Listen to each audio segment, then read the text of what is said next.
dilahirkan di Makkah. Ketika itu Makkah berada dalam keadaan yang pertama sekali dari segi aspek ekonominya ia berkembang pesat. Saya ulang-ulang ni tuan-tuan kerana Makkah berada di pertengahan jalan di antara Syam dengan Yaman. Jadi kafilah Arab yang membawa dagang ni tuan-tuan, dia akan singgah di Makkah untuk mengambil bekalan. Di sanalah berlaku pertukaran perdagangan.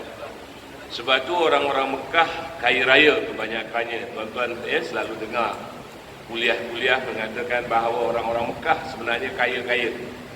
Abdul Muttalib sendiri mempunyai ratusan ekor unta, dan kita tahu bahawa macam Abdul Rahman Auf pun kaya, Sayyidina Umar pun kaya, Sayyidina Abu Bakar pun kaya. Tetapi apabila mereka telah beriman kepada Allah dan Rasulnya, maka mereka telah menginfakkan seluruh harta benda mereka di jalan Allah Subhanahu Wa Taala. Walaupun tuan-tuan Mekah dari segi ekonomi berkembang, tetapi Mekah ni mengalami masalah yang cukup teruk. Yang pertama, mereka syirik kepada Allah Subhanahu Wa Taala, menyembah berhala. Walaupun mereka tahu, apabila ditanya kepada mereka siapa yang menciptakan langit dan bumi, mereka akan katakan Allah. Ini disebut dalam Quran, tuan-tuan. Tetapi orang-orang di Makkah ini dia menyembah berhala. Berhala-berhala ini diletakkan di Kaabah yang besar, Al-Lat, Al-Hubal, Al-Uzza. Kemudian kita tengok Al-Manat yang disebut di dalam Al-Quran, Al-Manat, tuan-tuan. Jadi mereka akan bertawaf Kaabah yang kita tawaf semasa kita haji atau umrah tu dulu memang telah dikotori oleh musyrikin. Mereka bertawaf di keliling Kaabah, bahkan mereka tawaf tanpa berpakaian pun, tuan-tuan. Dan setiap tahun mereka akan adakan pertandingan syair akan digantung di pintu Kaabah. Mereka akan bertanding, tuan-tuan. Itu di antaranya. Dan mereka ini minum arak, tenung nasib, berzina, dan macam-macam lagi, tuan-tuan. Dan satu lagi yang sangat dibenteras oleh Rasulullah sallallahu alaihi wasallam, mula-mula sekali, tuan-tuan, sampailah ke haji wada' atau haji wida', di mana Nabi SAW berpesan kepada seluruh manusia supaya menjauhi sifat ta'assub kepada bangsa, asabiyah. Tuan-tuan, ini nak dibenteras dalam Islam, tuan-tuan. Sehingga dalam Quran Allah Ta'ala menyebutkan tentang dijadikan manusia ni berbangsa-bangsa dan berkabil-kabil li ta'arafu, untuk mereka berkenal-kenalan antara satu sama lain. Dan kita yang sudah beriman seharusnya kita menjalankan kerja dakwah kita untuk mengajak mereka ini menjadi orang yang beragama Islam. Pada zaman Nabi terdapat kalangan mereka yang bukan Arab yang telah memperkukuhkan tamadun Islam, seperti Salman Al-Farisi, Shu'aib Al-Rumi, dan juga Bilal Al-Zinji Al-Afriki, tuan-tuan. Jadi Rasulullah SAW memteras sifat ta'assub ini, sehingga satu hari dia menegur seorang sahabat Nabi bernama Mu'az ibn Jabal. Sebab Mu'az ibn Jabal memanggil seorang Afrika ini dengan nama Ibnu Sauda. Kemudian Nabi menegur, ya Mu'az, innaka fika jahiliyah, sesungguhnya dalam diri kamu ini ada sifat jahiliyah. Sebab itu, tuan-tuan, fokus Rasulullah SAW, tuan-tuan, dalam dakwah dia ialah akidah, keyakinan. Akidah ini bukan semata-mata kita mengetahui sifat Allah, tetapi bagaimana kita nak meyakini sifat Allah itu, tuan-tuan. Dan salah satu daripada kaedah, saya kata salah satu, tuan-tuan, ialah dengan menunjukkan Al-Quran. Sebab Al-Quran kalam Allah.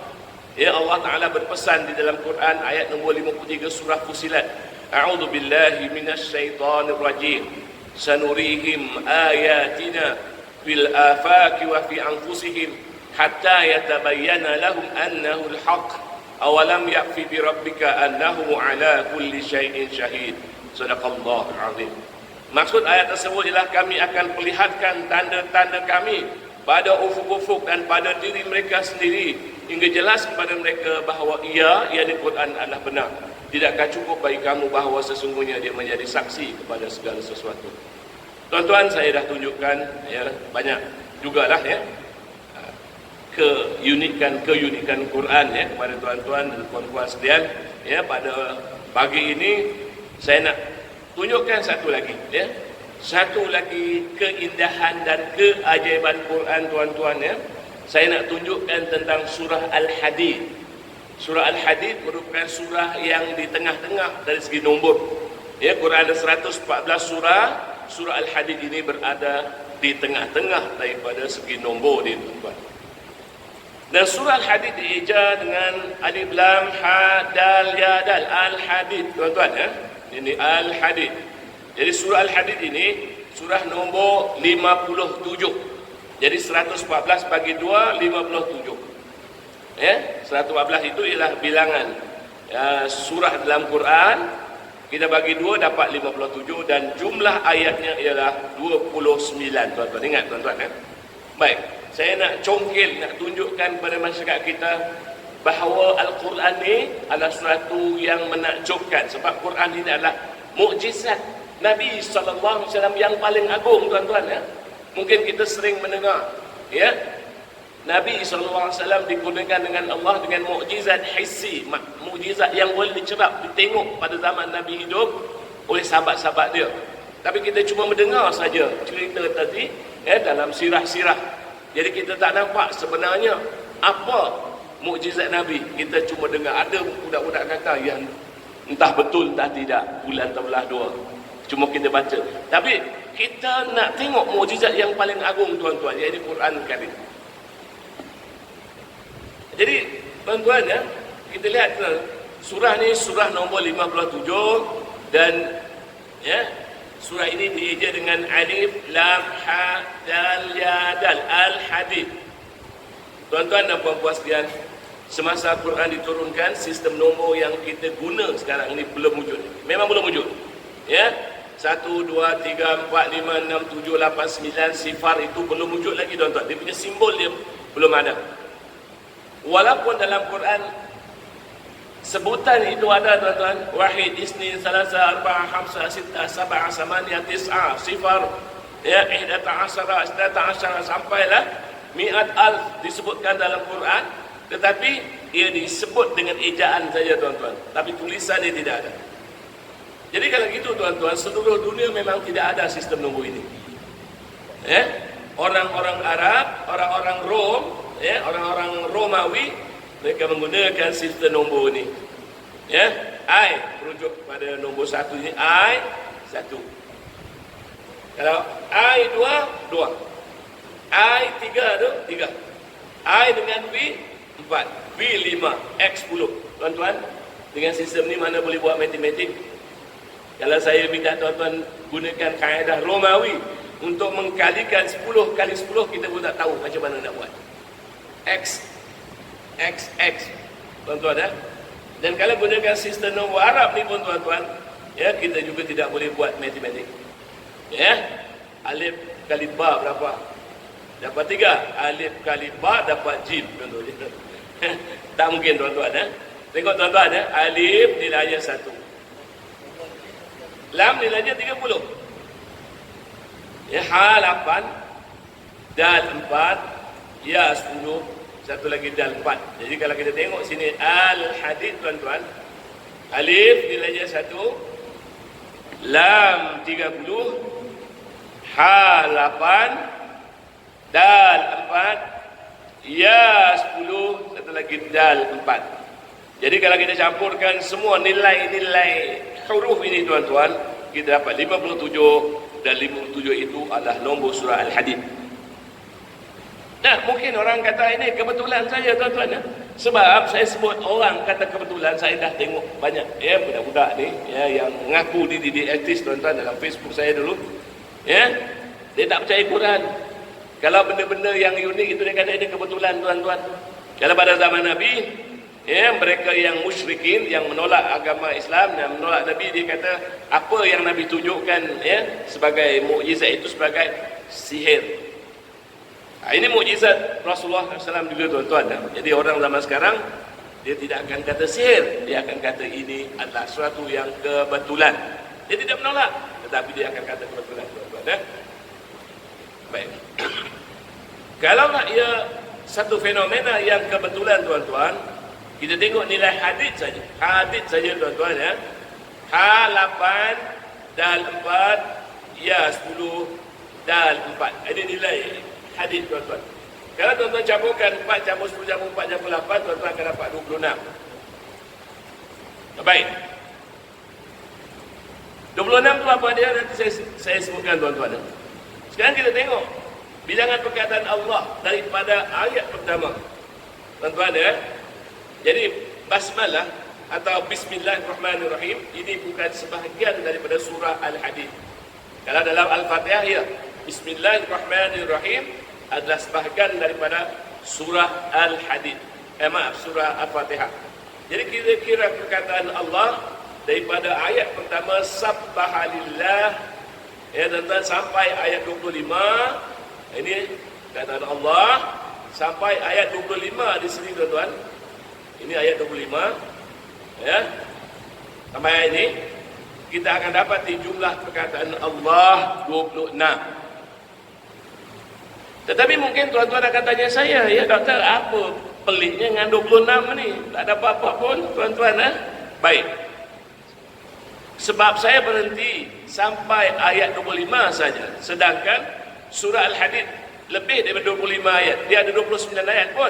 Kenapa saya berhenti pada ayat nombor 25? Sebabnya ini tuan-tuan ya.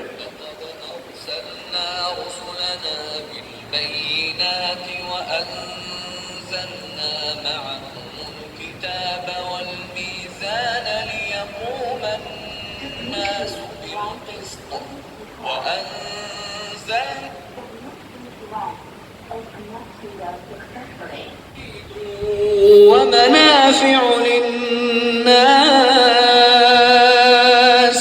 فيه بأس شديد ومنافع للناس وليعلم الله من ينصره ورسله بالغيب إن الله قوي عزيز. Baik tuan-tuan, saya berhenti mengira perkataan Allah sampai ayat 25 saja. Sebab apa? Sebab ayat 25 ni Allah Subhanahu wa taala menjemput pada kita yang baca Quran ni tuan-tuan, sifat-sifat besi. Ya, maksudnya begini tuan-tuan, ya, Allah Taala sebut mana terjemahan tak ada sini pula. Kami telah mengutuskan rasul-rasul kami dengan keterangan, dengan bukti, bil bayyinat. Bayyinat maknanya keterangan atau bukti-bukti. Wa anzalna ma'ahumul kitab, dan kami hantarkan bersama-sama mereka ini kitab-kitab. Jadi tuan-tuan ya, para rasul, para nabi ini ada kitab yang ya, kita wajib beriman kepadanya seperti mana yang disebut dalam rukun iman. Wa rusulihi wa kutubihi. Tuan-tuan tahu ya, Nabi Daud dengan Zaburnya, Nabi Musa dengan Taurat, ya, Nabi Isa dengan Injil. Tuan-tuan ya, kitab-kitab ni ya, tidak ada lagi tuan-tuan. Ya, tapi mungkin dari masa ke masa benda itu dapat ditemui tuan-tuan oleh ahli arkeologi tuan-tuan ya. Dan Rasulullah SAW dengan Quran, ya, wa anzalna ma'ahumul kitab, ya, wal mizan, dan timbangan. Untuk apa? Liyaquman nasa bil qist, liyaquman nasu bil qist, supaya mereka mengadili manusia dengan adil.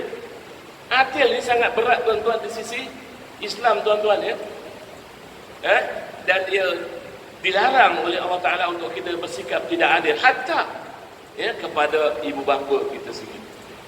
Sebab itu Rasulullah SAW apabila ya seorang sahabat Nabi, minta Nabi untuk bagi keringanan hukuman kepada salah seorang daripada sahabatnya.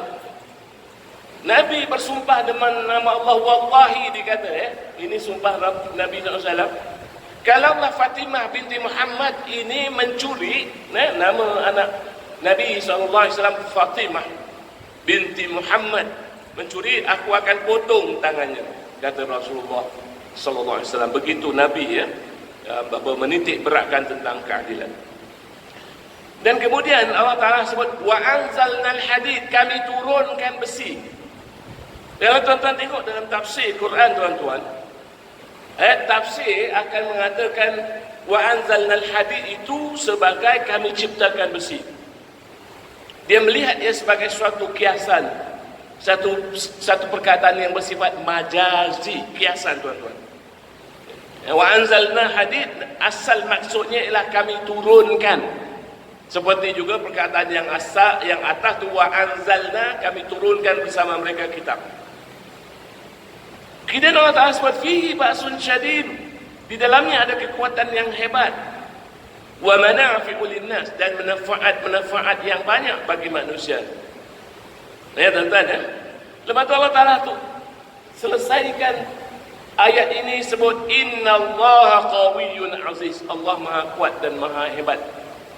Walaupun besi ini adalah suatu logam yang sangat kuat, yang paling kuat dalam alam semesta ini, tuan-tuan, tetapi Allah maha kuat, maha hebat. Tuan-tuan, sebab itu sampai ayat ini saya berhenti mengira perkataan Allah, sebab ayat ini juga ada perkataan hadid yang menyebabkan surah ini disebut sebagai surah Al-Hadid. Tuan-tuan, ini perkataan hadid. Ada hadid, tuan-tuan, baik. Wa anzalna al-hadid. Mengapa Allah Ta'ala sebut wa anzalna al-hadid, tuan-tuan? Sebabnya, tuan-tuan, besi sebenarnya turun daripada angkasa lepas. Macam mana caranya, tuan-tuan? Kita tengok ini dulu, tuan-tuan, nanti saya terangkan. Ini video yang dibuat di Jepun. Our planet was born in fire, then grew with disaster. Yet even then, the elements of life were present. Water was soon present on the surface. When calm, it would provide a sheltered cradle for the first life on Earth.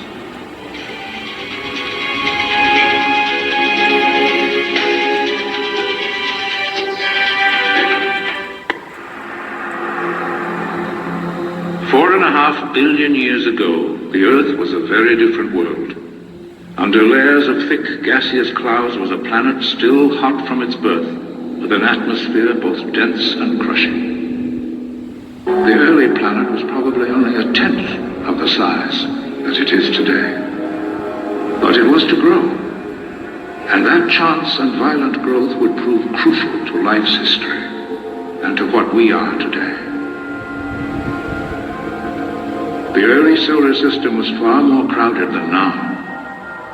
Where today the four inner planets orbit, 4.5 billion years ago were scores of smaller planets orbiting the sun. Orbits of some were drawn by gravitational force towards each other. Encounters of awesome magnitude were unavoidable.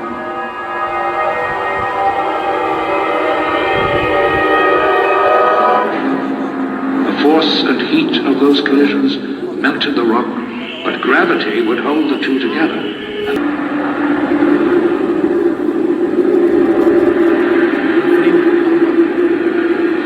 The giant body crashed in. For some millions of years, the Earth had rings like the planet Saturn. Baik, tuan-tuan, jadi video itu menerangkan bagaimana bumi kita terjadi. Ya, jadi semasa 4 bilion tahun yang lalu, sistem suria ni dikelilingnya penuh dengan planet-planet kecil. Itu kita boleh cerita akan datang, saya akan cerita macam mana sistem suria terbentuk. Dan planet-planet yang banyak ni, tuan-tuan, kecil-kecil, dan mereka sesak jalan dia punya orbit tu, lalu mereka berlanggar antara satu sama lain. Dan planet bumi terbentuk daripada 10 planet-planet kecil, dan planet yang terakhir menghentam bumi ini dipenuhi dengan besi. Planet yang penuh dengan besi terperosok di tengah-tengah bumi kita. Sebab itu dalam tengah bumi kita, insyaAllah saya tunjuk kalau sempat nanti, dia mengandungi besi. Tuan-tuan, cebisannya naik ke langit dan cebisan itu turun ke permukaan bumi berjuta-juta tahun lamanya. Jadi Allah Ta'ala sebut wa anzalnal hadid. Selepas 1400 tahun barulah manusia tahu, tuan-tuan, bahawa besi ini datangnya daripada langit. Sebab itu, tuan-tuan, banyak lombong-lombong besi dia di atas permukaan tanah. Dia panggil open cast mining, tuan-tuan, bukan macam apa ni arang batu yang terpaksa ni korek ke dalam, tuan-tuan, itu dia, tuan-tuan. Jadi Allah Ta'ala sebut wa anzalnal hadid, kami turunkan besi. Jadi apa kaitan dengan akidah kita, tuan-tuan? Ya, kita nak meyakini Quran kalam Allah.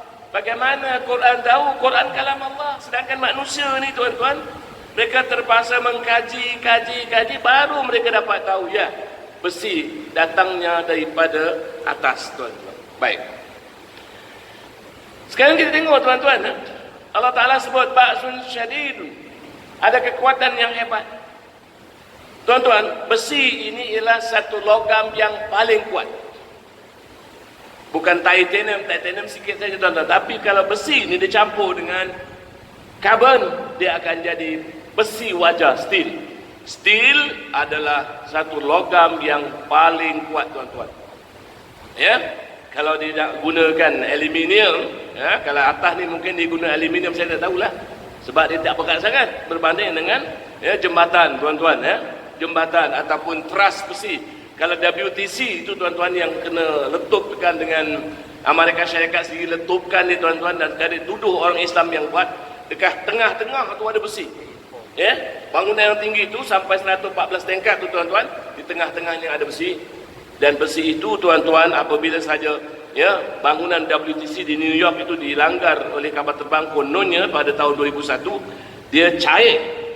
Besi biasa tak boleh cair, tuan-tuan, tetapi dia boleh cair dengan dynamite.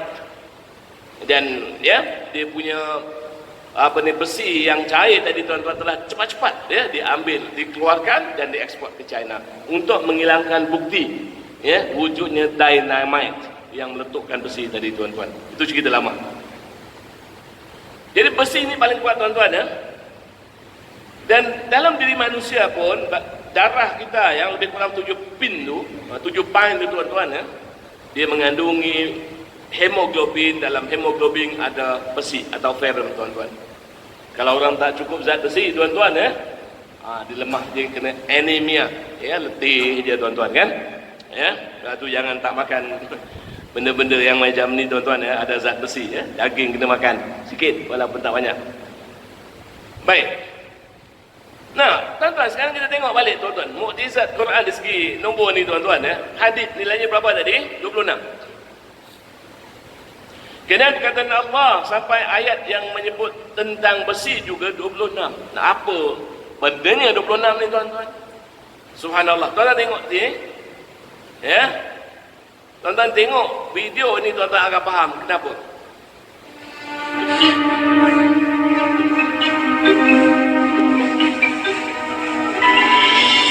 All the atoms in the universe heavier than hydrogen and helium are forged by stars.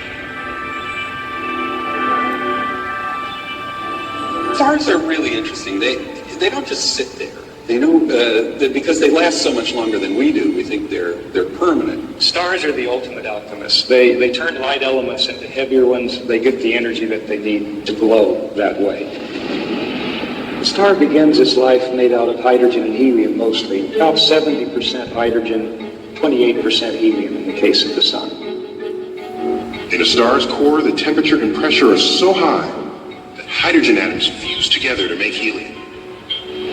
Hydrogen fusion releases prodigious amounts of energy, the heat and light of a star. That's the story for 90% of the life of a star, fusing hydrogen to make helium. Eventually, though, the star runs out of hydrogen and begins to fuse its stocks of helium, making yet heavier elements.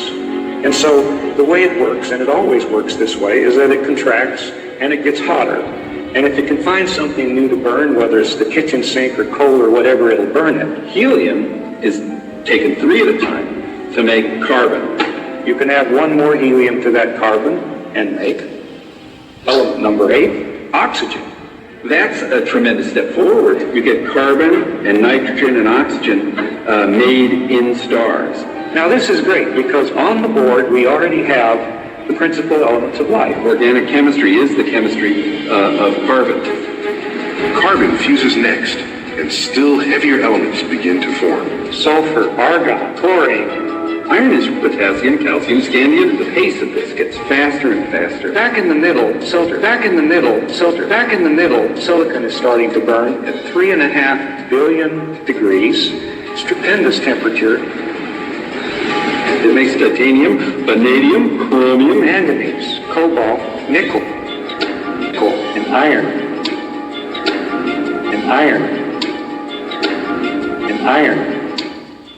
Baik tuan-tuan, tuan-tuan nampak tak? Dia letakkan botol spesimen. Itu namanya botol spesimen. Tuan-tuan, di dalamnya dia bubuh besi. Kemudian botol spesimen tu dia letakkan kat petak 26. Kenapa tuan-tuan? Ya? Yang putih itu disebut jadual perkalaan tuan-tuan. Ini jadual perkalaan. Kalau anak-anak kita tingkatan 4, 5 dia belajar ilmu ini. Ya? Yang belajar ilmu sains tulis lah. Pure science, fizik, kimia, biologi dia akan belajar. Dia kena hafal. Dia kena hafal ni tuan-tuan ya. Dia punya kedudukan bukan semua lah. Tapi dia kena hafal sesetengah. Ya? Jadi nak menghafal tu agak-agak susah juga tuan-tuan ya, bukan senang. Ya, dia kena gunakan mnemonik ya. Untuk kita menghafal tu mudah sikit tuan-tuan ya. Baik. Jadual perkalaan ni tuan-tuan atau dalam bahasa Inggeris disebut periodic table. Ini ialah satu jadual di mana ya semua unsur dalam alam semesta. Seluruh alam semesta tuan-tuan ya. Dia tulis simbol dia. Ya, ini jadual perkalaan. Agaknya berapa banyak unsur ya yang terdapat dalam alam semesta tuan-tuan? Subhanallah tuan-tuan. 114 unsur. Ya, tuan-tuan yang kita biasa tahu hidrogen, oksigen, nitrogen, karbon, itu yang biasa. Tapi ada yang tak biasa, uranium, tuan-tuan tahu. Ya? Tapi kalau yang lain plumbum, aurum tu semua mungkin kita dah tahulah nama dia tuan-tuan, tapi kita tahu emas, perak ya, itu semua dah logam. Dan unsur dan didapati tuan-tuan rupa-rupanya ya, bilangan unsur yang sudah established ya, yang sudah memang set dalam alam semesta ini 114.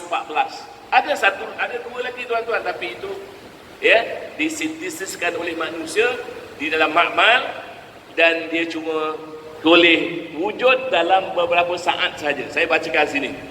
Terdapat 114 unsur dalam alam semesta. Kebanyakan alam ini dibuat dari gas hidrogen dan helium. Dua unsur yang paling baru, flerovium dan livermorium, dimasukkan ke dalam jadual perkalaan pada tahun 2012. Ia dibuat oleh manusia dan cuma boleh wujud dalam beberapa saat saja. Saya pun bila saya tengok ni, saya kata subhanallah. Sebenarnya sebelum ni saya agak-agak aja tuan-tuan. Jadi semalam ya, tengah hari bila saya menyediakan sebahagian ya, nak tambahkan bahan untuk kuliah ni tuan-tuan di Alavenda, saya tengok tu, saya terduduk 114 unsur ada dalam alam. Walaupun ada dua tambahan yang dibuat oleh manusia, tapi yang dua tambahan itu dia tak wujud pun tuan-tuan. Dia tak wujud. Buat setiap hilang. Ya? Tengok tuan-tuan. Ya? Baik, sekarang kita tengok. Yang meletakkan dia dalam bentuk jadual itu ialah saintis Rusia namanya Mendeleev. Bukan orang kita tuan-tuan ya. Jadi kita ni sudah ketinggalan tuan-tuan. Walaupun 1000 tahun yang lalu Islam cukup hebat. Tamadun Islam cukup hebat tuan-tuan. Yang menghasilkan sistem nombor itu orang Islam. Ya, yang menemui alkohol alkali ini orang Islam. Ya tuan-tuan, orang yang menemui bintang-bintang di langit ya, seperti Betelgeuse. Ya, seperti Aldebaran, Altair, Al-Nita, orang Islam. Tetapi sekarang ni orang Islam kita sudah menjadi tidak produktif dalam bidang sains. Sedangkan Rasulullah sallallahu alaihi wasallam berpesan, "Idza mat ibnu Adam," apabila mati seorang anak Adam, maka segala-galanya terputus daripadanya kecuali 3. Antaranya ialah ilmu yang dimanfaatkan oleh manusia. Kita orang Islam menjadi pengguna saja. Sampai sekarang walaupun orang bukan Islam, dia sudah mencari-cari terowong yang boleh menyambungkan di antara planet dengan planet, antara galaksi dengan galaksi.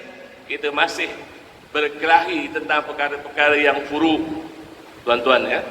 Ini masalah kita, tuan-tuan. Daripada dulu tak selesai masalah. Sedangkan tuan-tuan, kalau zaman British dulu, mereka berani sampai ke New Zealand untuk mencari tanah-tanah yang boleh diduduki, tuan-tuan. Sekarang mereka nak pergi ke langit pula, nak tengok Mars boleh tempat duduk tak, tuan-tuan. Nak pergi, kalau ada terowong-terowong, memang dia dah buktikan terowong itu wujud. Terowong ada black hole.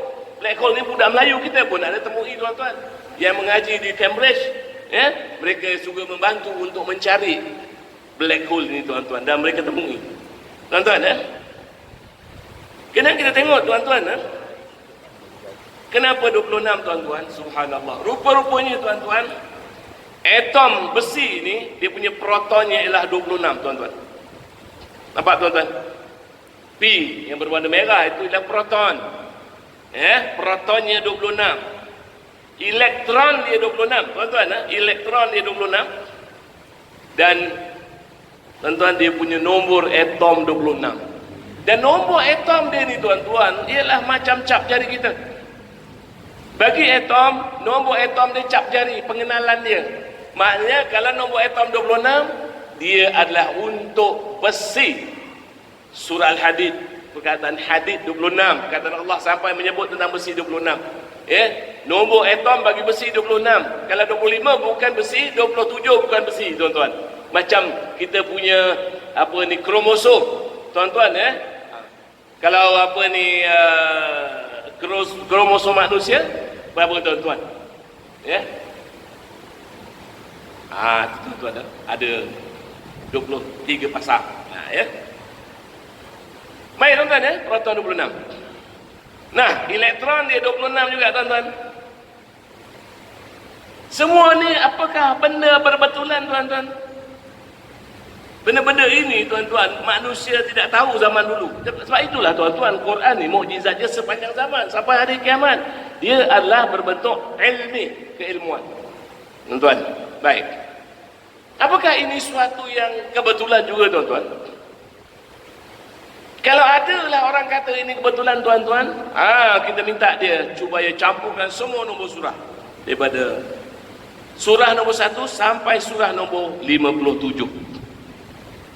Berapa agaknya, tuan-tuan? Tuan-tuan tengok nombor ni, ini nombor surah dari 1 sampai 57. Tuan-tuan cuba campurkan, tuan-tuan.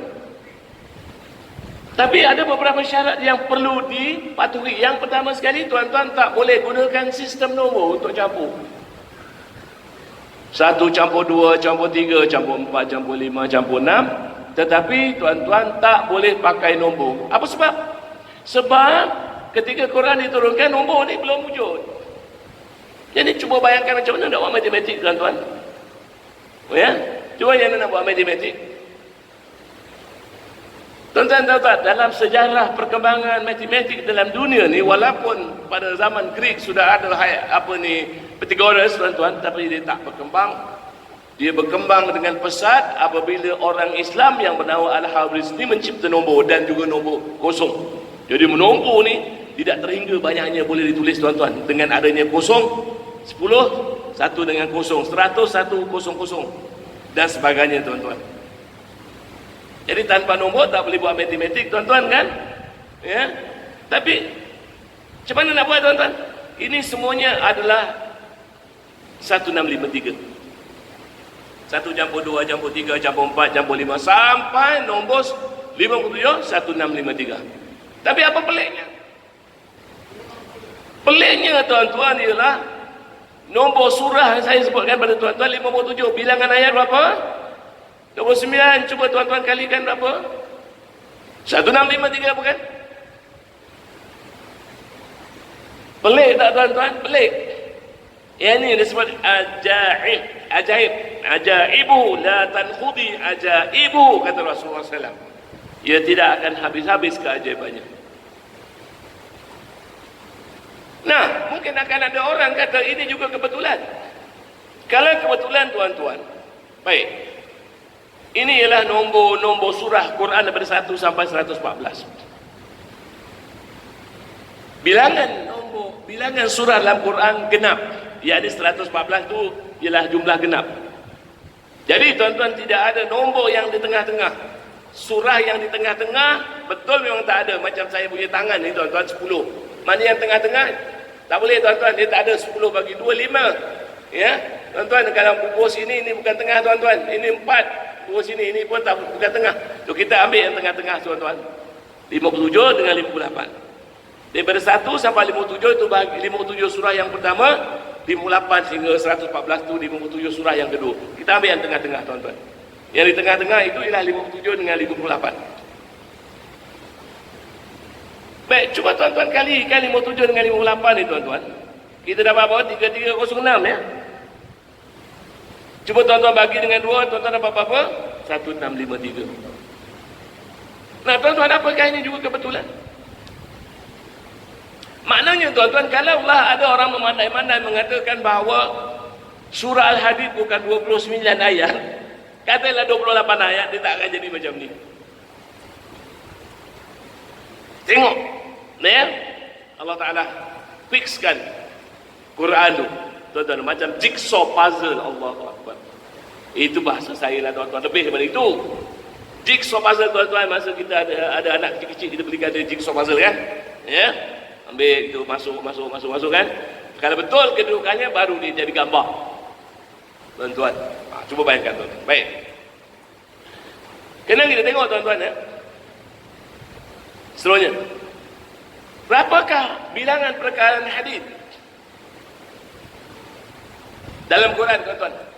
Bilangan perkataan hadis kita boleh kesan dia dengan menggunakan ya satu kitab yang berjudul Al-Mu'jam Al-Mufaharis Lil-Labdil Quran, Al-Fazul Quran Karim. Ini ialah kamus Quran yang digunakan pada masa yang lalu. Tuan-tuan kalau berminat, tuan-tuan boleh tulis dalam internet Al-Mu'jam Al-Mufaharis Lil-Fazul Quran. Kita boleh download dalam bentuk PDF. Kita akan jumpalah tuan-tuan ya. Berapa perkataan hadis? Hadis 6 kali. Hadis 6 kali disebut di dalam Quran Karim. 5 kali dalam bentuk hadis, sekali dalam bentuk hadidan. Jadi 6 kali tuan-tuan. Jadi apa signifikannya tuan-tuan? Tuan-tuan, sebenarnya tuan-tuan, besi ialah unsur yang ke-6 paling banyak dalam alam semesta. Tuan-tuan tuan-tuan, saya dah tunjukkan tadi jadual perkalaan ini ialah semua unsur yang ada dalam alam semesta, dan besi ialah unsur yang ke-6 paling banyak dalam alam semesta. Seperti mana yang kita lihat dalam Quran, ada disebut 6 kali. Tuan-tuan, apakah ini satu kebetulan? Tak mungkin kebetulan tuan-tuan. Dalam Quran tidak ada yang kebetulan tuan-tuan. Mari sekarang tengok lagi satu yang cukup menarik tuan-tuan. Semua alhamdulillah dia menarik semua tuan-tuan.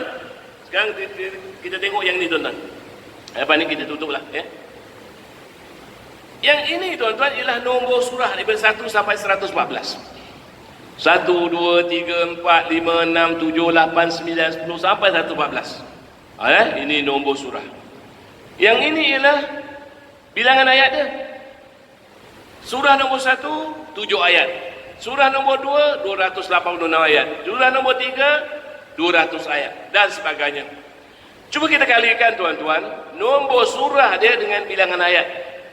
Ya tuan-tuan, kita dapat hasil darab yang saya tunjukkan dengan petak merah. Itu ialah hasil darab dia. Nah, hasil darab dia tuan-tuan, kalau kita gunakan Microsoft Excel atau yang lain-lain tuan-tuan, kita boleh arahkan Microsoft Excel untuk menukar kedudukan hasil darab daripada jumlah yang paling besar kepada jumlah yang paling kecil macam ni tuan-tuan. Ya, ini disebut sebagai descending order, susunan mengecil, ataupun kita suruh dia menyusun kembali susunan menjadi besar. Tuan-tuan, bila kita arahkan komputer ni untuk mengubah kedudukan hasil darab dia tuan-tuan, kita secara automatik kedudukan surah-surah itu akan berubah tuan-tuan. Kecuali ada satu saja surah yang tidak akan berubah kedudukannya, yakni surah nombor 57, surah Al-Hadid. Tuan-tuan, cuba kita tengok bumi kita. Yang saya sebutkan tadi dalam video tadi, planet yang penuh dengan besi, dia melanggar bumi. Ya, besi tadi masuk, terperosok ke tengah-tengah.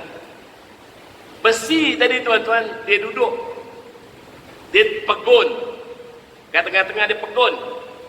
Sedangkan dia punya bahagian luar, dia berputar. Kenapa dia berputar?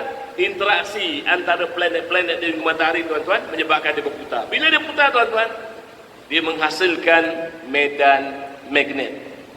Dan medan magnet ni sangat-sangat penting untuk kehidupan manusia dan tumbuh-tumbuhan dan segala yang ada di bumi. Wa manafi'u linnas tuan-tuan. Tengok tuan-tuan InsyaAllah pada kuliah akan datang saya akan terangkan bagaimana alam semesta ini dicipta oleh Allah Ta'ala seperti yang disebut dalam surah Al-Anbiya ayat nombor 30. A'udzubillahi minasyaitonirrajim. Bismillahirrahmanirrahim. Awalam yara allazina kafaru anna as-samawati wal arda kanata ratqan fafataqnahuma وَجَعَلْنَا مِنَ الْمَاءِ كُلَّ شَيْءٍ حَيٍّ أَفَلَا يُؤْمِنُونَ Sadaqallahul Azim. Jadi insyaAllah pada pertemuan akan datang saya akan uraikan yang ini. Tujuannya tidak lain tidak bukan tuan-tuan, walaupun kita sudah yakin Quran kalam Allah, tetapi apabila kita dapat melihat bukti-bukti seperti ini, kita bertambah-tambah keyakinan kita. Jadi apabila kita bertambah-tambah keyakinan kita, kepatuhan kita kepada Allah Subhanahu wa taala akan meningkat. Sekian aku qauli hadza wa astaghfirullah li wa lakum. Assalamualaikum warahmatullahi wabarakatuh.